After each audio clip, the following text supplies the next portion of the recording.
Le monde s'est comme arrêté de tourner le 6 septembre. Des millions de personnes se sont massées dans les rues de Londres. Plus de 2 milliards de téléspectateurs étaient rivés à leur écran. Les funérailles de la princesse Diana ont été un jour de deuil mondial sans précédent. Cet événement restera à jamais gravé dans la mémoire de l'histoire britannique. Parmi le flot incessant d'images déchirantes, un moment précis a marqué les esprits. Ce fut une scène qui a bouleversé les spectateurs. 2 jeunes garçons marchaient lentement derrière le lourd cercueil de leur mère. Le prince William n'avait que 15 ans à l'époque. Le prince Harry, un enfant de 12 ans, avançait en silence. Leurs jeunes visages étaient d'une pâleur extrême et empreints d'une profonde tristesse. La foule immense pleurait à chaudes larmes au passage des garçons. Le poids écrasant du chagrin et du devoir royal pesait sur eux. Ils pesaient soigneusement chacun de leurs pas sur le trottoir. Cette image allait marquer à jamais leur enfance. Ça fut un moment qui hanta le prince Harry pendant des décennies. La plupart des spectateurs ignoraient une sombre vérité sur cette journée. Marcher derrière le cercueil n'était pas le choix des garçons. Un homme lutta avec acharnement et secret pour l'empêcher. Cet homme était leur oncle maternel, Charles Spencer. Charles Spencer était le frère cadet protecteur de Diana. Ils ont grandi ensemble dans la maison familiale. Ils comprenaient parfaitement la profonde souffrance qu'elle endurait au sein de la famille royale. Le comité d'organisation des obsèques l'a informé soudainement du déroulement du cortège funèbre. Ils ont mentionné, comme si de rien n'était, que les jeunes fils de Diana marcheraient derrière le cercueil. Sa réaction à la nouvelle fut immédiate et d'une fermeté inébranlable. Il déclara sans embâche au conseiller du palais que cela n'arriverait jamais. Spencer s'était entretenu directement avec un haut dignitaire de Buckingham Palace. Ils discutaient activement des modalités logistiques des funérailles grandioses. La simple idée que les garçons puissent marcher le sidérait. L'idée d'exhiber des enfants en deuil semblait inconcevable. Ces garçons étaient encore plongés dans un chagrin soudain et violent. Spencer refusa catégoriquement qu'ils soient exposés au monde entier. Il déclara aux autorités que Diana n'aurait jamais voulu cela. Il se battit pour protéger ses neveux des caméras du monde entier. Mais ces protestations désespérées se heurtèrent à une résistance farouche. La réponse officielle du palais fut d'une franchise brutale, la décision était irrévocable. Spencer ne céda pas facilement face à cette puissante institution. Il répliqua avec vigueur et exigea que le projet soit réexaminé. Il fit remarquer que cette idée était profondément cruelle et inutile. Il était totalement contre nature de faire marcher des enfants derrière un cadavre. Il savait que les téléobjectifs capteraient la moindre de leurs expressions. Il implora les courtisans de faire preuve d'un minimum d'humanité. Mais ces paroles pressantes restèrent vaines. Puis vint le mensonger ultime qui changea le cours des événements. Au cours de la discussion houleuse, une membre du personnel du palais révéla une information précise à Spencer. Il affirma que William et Harry souhaitaient activement faire l'école buissonnière. Cette simple information fabriquée de toutes pièces changea tout pour lui. Il croyait respecter les souhaits des garçons. Si telle était leur décision, il n'interviendrait pas. Il refusait de les contraindre à faire quelque chose qu'ils ne souhaitaient pas. Le cœur lourd, il laissa tomber l'affaire à contre-cœur. Mais la vérité finit par éclater après de longues années. Le prince Harry admit courageusement qu'il n'avait jamais eu le choix. Il avait simplement reçu l'ordre de défiler de la part de la machine royale. Traumatisé, Harry, âgé de 12 ans, était totalement impuissant à refuser. Il a obéi aveuglément aux ordres stricts qui lui avaient été donnés. Spencer réalisa plus tard qu'il avait été délibérément et froidement manipulé. Il s'était, sans le savoir, effacé pour une raison qu'il n'aurait jamais acceptée. Le matin des funérailles était empreint d'une tristesse insoutenable. Les rues anciennes étaient bordées de milliers de visages en deuil. On y voyait des fleurs fanées et des mots écrits à la main pour la princesse. L'atmosphère était lourde de stupeur et d'incrédulité. Puis le lent cortège funèbre apparut enfin dans la rue. Charles Spencer marchait d'un pas grave aux côtés du prince Charles et du prince Philippe. Les deux jeunes garçons marchaient silencieusement à leur côté. Les caméras de télévision impitoyables zoomaient sur William et Harry. Leurs yeux étaient résolument rivés vers le sol, vers l'asphalte. Chacun de leurs pas était scruté par le monde entier. Le public présent les percevait comme courageux et dignes. Mais Charles Spencer lui voyait tout autre chose. Il voyait deux enfants accablés d'un devoir horrible et injuste. La marche du palais de Kensington à l'abbaye de Westminster était interminable. Le grondement assourdissant des sanglots de la foule immense résonnait. Mais les deux jeunes garçons ne perdirent jamais leur sang-froid. Ils se gardèrent impassibles, faisant preuve d'une discipline terrifiante et inflexible. Ils ne laissèrent jamais couler une seule larme en public. Des années plus tard, Harry décrivit son état intérieur comme un engourdissement total. Il avait l'impression que ses émotions s'étaient complètement éteintes. L'événement tout entier lui parut étrange et profondément étranger. C'était comme assister à une tragédie qui touchait quelqu'un d'autre. Pour Spencer, la douleur de ce jour-là dépassait la simple perte de sa sœur. Il s'agissait d'être témoin d'une injustice institutionnelle massive et indéniable.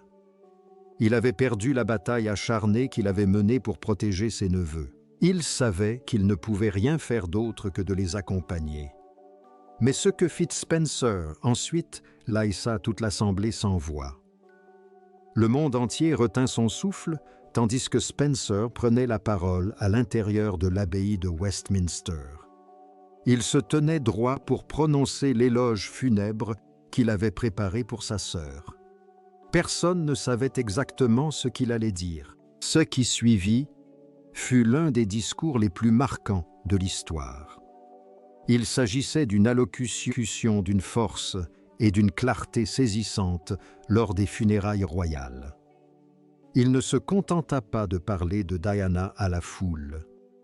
Il prit activement la parole en son nom alors qu'elle n'en était plus capable. Il décrivit sa sœur comme la personne la plus traquée des temps modernes. Il a ouvertement accusé les médias de la harceler. Il a blâmé les institutions rigides qui ont totalement failli à leur devoir de la protéger. La famille royale écoutait en silence, tandis que ses paroles blessaient profondément. La reine Élisabeth, assise au premier rang, est restée impassible. Le prince Charles, le regard fixé, n'a manifesté aucune réaction visible. Mais le reste du monde, qui avait les yeux rivés sur eux, a entendu chaque mot. Puis vint le moment qui fit la une des journaux du monde entier. Spencer fit une promesse solennelle devant l'autel. Il promit que la famille de sang de Diana protégera toujours les garçons. Il déclara que les Spencer guideraient William et Harry dans leur vie future. C'était un défi direct à l'autorité suprême de la famille royale. C'était une déclaration véhémente, les garçons appartenaient à l'héritage de Diana. La réaction à l'intérieur de l'abbaye fut d'une intensité rarement vue lors d'événements royaux. La foule éclata en applaudissements nourris spontanés et prolongés. Dignitaires et célébrités applaudirent ouvertement dans l'enceinte sacrée de l'Église. C'était une violation du protocole funéraire royal totalement inédite. Mais Spencer avait exprimé ce que des millions de personnes ressentaient profondément. Diana avait été profondément lésée par le système tout entier. Enfin, quelqu'un avait le courage de le dire haut et fort. Malheureusement, les choses ne se déroulèrent pas exactement comme Spencer l'avait prévu. Aussi fortes que fussent ses paroles, tenir cette promesse était impossible. William et Harry étaient déjà profondément ancrés dans le système royal. Ils étaient les héritiers directs d'un trône millénaire. Ils n'avaient aucun moyen légal de les en destituer. Ils ne pouvaient pas non plus les élever personnellement comme Diana l'aurait souhaité. La puissante monarchie contrôlait entièrement leur présent et leur avenir. Spencer n'avait aucun pouvoir réel pour infléchir leur destin royal. Mais la tragédie des funérailles n'était que le début. Des années plus tard, le prince Harry s'est exprimé ouvertement sur cette journée. Il a révélé à quel point le cortège l'avait profondément traumatisé. Il reconnut qu'aujourd'hui, une telle chose serait impensable. On n'exposerait jamais des enfants induits de la sorte de nos jours. La perception du traumatisme par la société a considérablement évolué au fil des ans. Mais à l'époque, personne ne s'était suffisamment battu pour l'empêcher. Pour Charles Spencer, le souvenir de cette procession restait profondément douloureux. Il ne céda jamais à sa position inflexible sur la question. Il maintint toujours qu'obliger les garçons à marcher était une erreur. Ce fut un moment traumatisant qui sema en lui de profonds doutes. Cela amena finalement Harry à remettre en question l'institution dans laquelle il était né. Mais les funérailles grandioses n'étaient que les adieux publics définitifs. Les jours précédents furent empreints d'une profonde confusion. Le monde entier pleurait bruyamment tandis que la famille royale gardait un silence absolu. Ce silence assourdissant ne fit qu'attiser la colère grandissante du public. Pour comprendre cela, il faut remonter au tout début, au moment où Charles Spencer reçut l'appel. Revenons aux premières heures du 31 août. C'était l'instant précis où l'équilibre du monde a basculé à jamais. Dans un tunnel parisien, une Mercedes noire a violemment percuté un obstacle. La voiture tentait désespérément d'échapper à une nuée de paparazzi. Sous le choc, le véhicule de luxe s'est déformé comme une boîte de conserve. Au milieu des débris, Diana luttait pour sa vie. La terrible nouvelle se répandit rapidement à travers le monde. D'abord chuchotée, elle fit la une des journaux. Le monde ne réalisait pas encore pleinement l'ampleur de la tragédie. Mais en quelques heures, la femme la plus célèbre de la planète n'était plus. À des kilomètres de là, en Afrique du Sud, Charles Spencer dormait profondément. La sonnerie du téléphone brisa le calme de la nuit. C'était un appel redouté qu'il n'oublierait jamais. La voix professionnelle à l'autre bout du fil était calme mais ferme. On lui annonça que Diana avait été victime d'un grave accident de voiture. On lui avait annoncé qu'elle était grièvement blessée, sans plus de précision.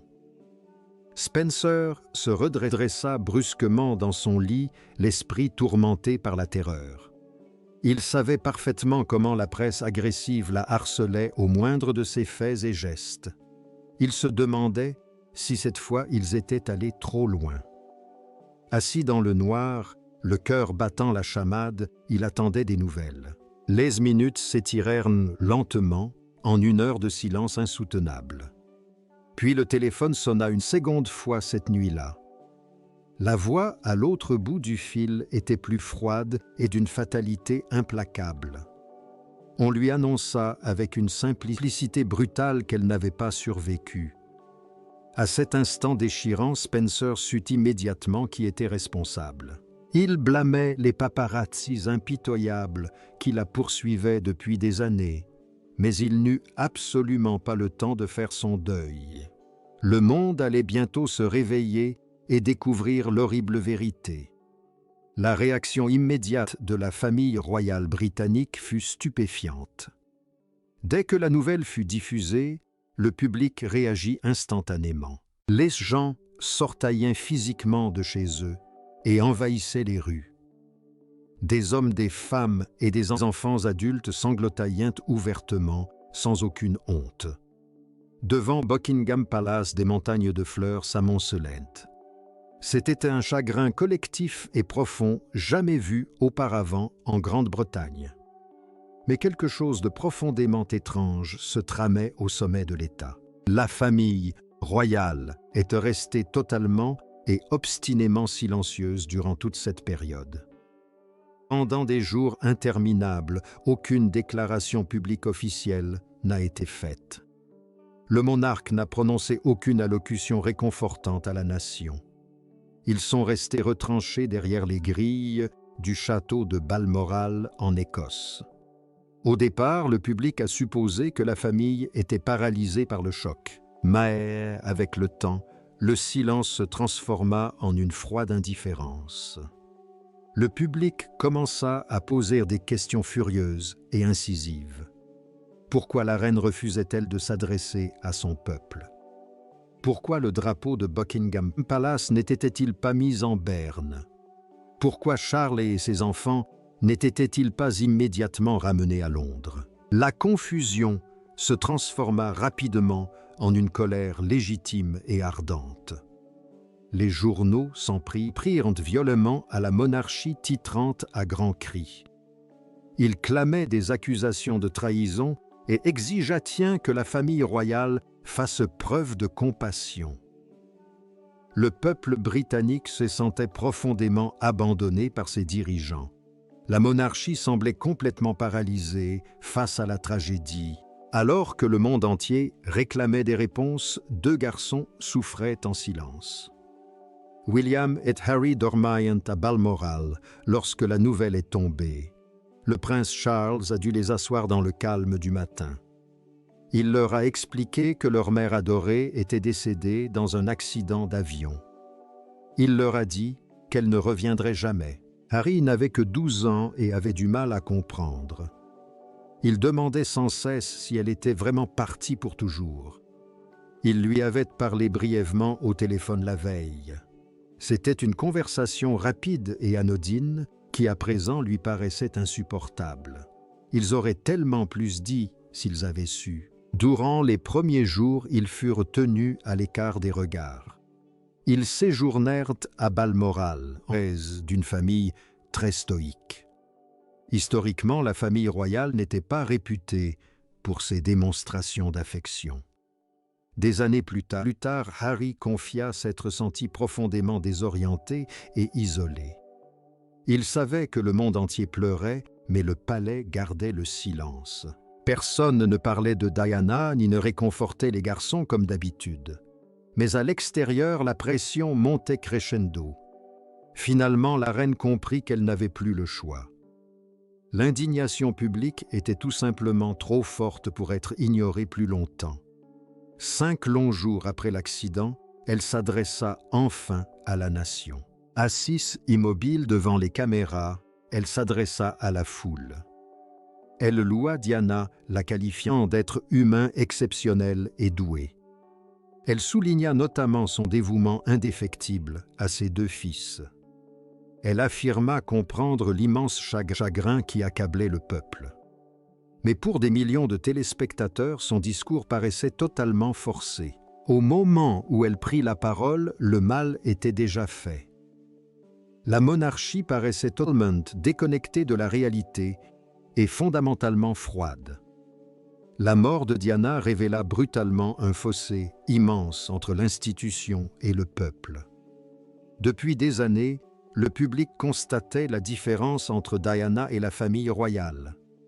Elle était ouverte, tactile et profondément humaine avec tous. La monarchie était intouchable, distante et strictement régie par le protocole. Après sa mort, cette fracture n'avait jamais été aussi flagrante. Diana n'était plus là physiquement, mais son héritage subversif était loin d'être terminé. Charles Spencer n'a jamais gardé le silence sur les défaillances systémiques de la famille. Sa profonde colère dépassait largement le simple deuil personnel. Elle a déclaré qu'elle avait été cyniquement instrumentalisée lorsqu'ils avaient besoin de sa popularité. Puis, lorsqu'elle est devenue trop indépendante, elle a été impitoyablement rejetée. Il a révélé qu'elle se confiait souvent à lui, en proie à une profonde détresse. Elle pleurait au téléphone se sentant terriblement seule. Elle était piégée et personne au palais ne l'écoutait. Au fil des ans, il a multiplié les prises de parole lors d'interviews médiatisées. Il a refusé que le public oublie les souffrances endurées par Diana. Il a toujours insisté sur un point précis. Diana n'a jamais été véritablement acceptée ni appréciée par la famille royale. D'une jeune fille pleine de vie, elle est devenue une femme profondément isolée. Ses critiques demeurent un récit d'une honnêteté brutale de sa vie tragique. Il n'a jamais cherché à édulcorer la vérité sordide. Il n'a jamais tenté de faire la paix, même de façon artificielle, avec cette puissante institution. Son histoire n'était pas seulement une tragédie, c'était une injustice systémique. Et cette profonde injustice ne s'est pas arrêtée avec sa mort soudaine. Elle était prisonnière d'un système glacial rigide et profondément archaïque. On attendait d'elle qu'elle sourie et qu'elle ignore complètement sa propre souffrance. Lorsque son mariage a volé en éclats, elle a été encore plus isolée. Spencer a déclaré qu'elle avait été purement et simplement mise à l'écart par le cabinet. Elle s'est retrouvée seule face au harcèlement médiatique incessant. Malheureusement, cela a continué de nuire à la vie de William et Harry. Ce fut particulièrement vrai pour le cadet, le prince Harry. Il a déclaré publiquement ressentir le même manque de protection. Spencer n'a pas seulement blâmé l'institution dans son ensemble, il a directement mis en cause des individus puissants agissant dans l'ombre. Même après son divorce, elle restait la mère du futur roi. Pourtant, la famille royale s'est délibérément et froidement éloignée d'elle. Elle a été déchue de son titre officiel et de la protection royale. Spencer était furieux de ce manquement grave à ses devoirs. Il a clairement fait savoir qu'il savait que la presse la traquait. Il pensait que ceux qui étaient bien ancrés dans le système voulaient briser Diana. La vieille était jalouse de l'attention positive qu'elle recevait dans le monde entier. Finalement, c'est Harry qui a pris une décision historique décisive. Il a renoncé à la monarchie pour rompre le cycle. Il refusait que l'histoire se répète avec sa propre femme.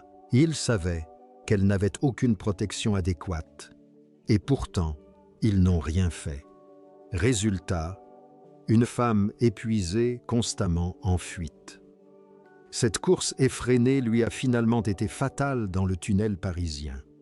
Spencer n'a jamais adouci ses propos, ni renié ses déclarations.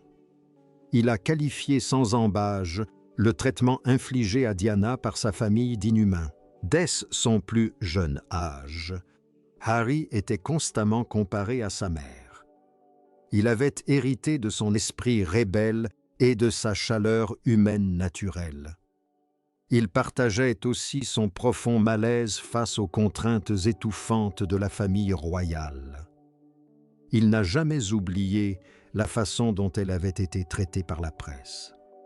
Il se souvenait de la souffrance de la voir se débattre seule avec cette situation. Ce traumatisme infantile profond a marqué durablement sa vision du monde. Il a admis ouvertement que les flashs des appareils photo déclenchait instantanément son angoisse. Cela le replongeait brutalement dans le souvenir de cette nuit terrible à Paris. Il voyait une histoire tragique se répéter sous ses yeux. Il voyait sa femme Meghan subir exactement le même traitement horrible. Elle a subi des articles négatifs et des attaques malveillantes venant même du palais. Elle n'a reçu aucun soutien institutionnel. Tout comme Diana, Meghan souffrait gravement de problèmes de santé mentale. Harry a catégoriquement refusé de rester les bras croisés et de laisser la tragédie se reproduire. Il a compris qu'il avait la possibilité de s'échapper physiquement. En 2020, Harry et Meghan ont pris une décision sans précédent. Ils ont fait leurs adieux à la famille royale britannique et ont finalement quitté celle-ci. Ils ont fait leurs valises et se sont installés aux États-Unis. C'était le geste le plus audacieux jamais accompli par un membre important de la famille royale. Mais pour Harry, c'était un acte de survie absolu. Même en partant, Harry suivait les traces de sa mère. Diana avait désespérément tenté de s'émanciper avant de mourir. Elle avait pris ses distances et essayé de construire une vie indépendante. Harry achevait désormais avec le travail douloureux qu'elle avait entrepris. Charles Spencer soutenait discrètement mais fermement cette décision sans précédent. Il était clair qu'il comprenait parfaitement pourquoi Harry devait partir. Spencer avait passé des décennies à critiquer ce même système toxique. Harry le rejetait désormais catégoriquement pour sauver sa propre vie. L'héritage de Diana était le traumatisme de la possession persistante. Les blessures de 1997 ne s'étaient jamais vraiment refermées. Lorsque Harry a officiellement rompu les liens avec la famille royale, le choc fut mondial. L'institution royale était totalement prise au dépourvu par un tel rejet public. Mais en coulisses, Charles Spencer observait la situation avec une compréhension discrète. Il reconnaissait l'immense courage qu'il avait fallu pour prendre cette décision. Harry avait choisi de protéger sa famille plutôt que de servir la couronne. L'esprit de Diana a manifestement survécu grâce aux actes décisifs de son fils. Le cycle tragique de l'isolement royal était enfin brisé. Le jeune garçon contraint de marcher derrière un cercueil a grandi. Il a reconquis le pouvoir d'agir qui lui avait été violemment volé. Il a fait en sorte que ses propres enfants ne subissent jamais une telle froideur. Et l'histoire de la princesse Diana n'est plus seulement une histoire de deuil. Elle témoigne avec force de la résilience d'une famille. Charles Spencer a mené un combat solitaire contre une monarchie millénaire. Il a refusé que le palais réécrive l'histoire de sa sœur. Il a pris la parole en chair et a dénoncé le pouvoir absolu. Ces paroles résonnent encore dans les vastes couloirs de l'abbaye de Westminster. La famille royale ne pourra jamais effacer l'impact de cet éloge funèbre. Elle ne pourra jamais réparer les dégâts causés par son silence initial assourdissant. Le monde a appris une dure vérité sur le prix de la couronne. Diana a payé ce prix ultime dans un sombre tunnel parisien. Mais son héritage a profondément transformé la monarchie britannique à jamais. L'institution a été contrainte de s'adapter à un monde plus émotionnel. Elle a dû apprendre la valeur de l'empathie à ses dépens. Pourtant, pour Charles Spencer et le prince Harry, les cicatrices restent indélébiles. Ils portent le lourd souvenir d'une femme que le monde a adorée. Ils se souviennent de la mère de la sœur et de l'amie rayonnante qu'elle était vraiment. Ils se souviennent de la chaleur qu'elle apportait à une institution royale glaciale. Sa fin tragique a révélé les failles fatales du système royal. Mais son amour indéfectible a donné à ses fils la force de survivre. La vérité sur les coulisses du palais est enfin dévoilée. Le conte de fées royal, si soigneusement élaboré, s'est effondré à jamais. Il ne reste qu'une histoire profondément humaine de survie et de rébellion. C'est l'histoire d'un frère défendant l'honneur de sa sœur. C'est l'histoire d'un fils luttant pour sa liberté. Les ombres de 1997 ne s'estomperont jamais complètement.